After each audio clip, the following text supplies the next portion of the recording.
Welcome to Zwida Media. If you're new to this channel, please subscribe. Don't forget to like, comment and share. Here's a new video for today. Enjoy.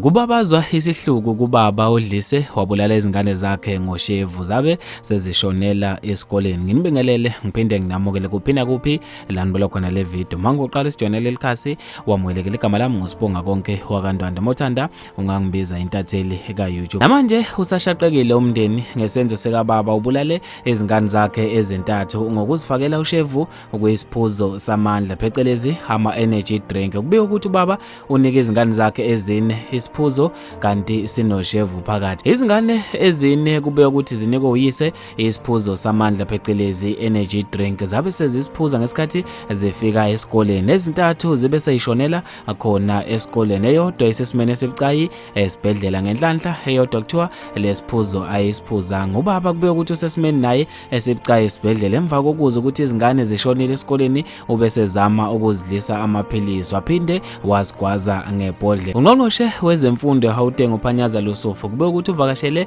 sona isikole lesi esiseRatanda lapho kushone khona izingane ezintathu ezizelamani ngenxa yokuphuza sona lesiphuzo. Lusufu uhambele izikole namuhla ekseni eyoduduza abafundi nothisha abazibonele mathupha kwenzeka lesigameko. Uthe kubuhlungu kakhulu ngokuzwa ngesenzo sikababa sokuthi ufakele izingane zakhe ushevu. Izingane ezimbili zishonele emagcekeni esikole, eyodwa ishone endleleni iphuthunyiswa esibhedlela. Kuchaza yena uLesufu ngokwembiko ezelamani zabafana ezineminyaka eyisithupha bese kuba ne-13 kanye nena-16 obudala kube ukuthi zishone ngolesine ekseni.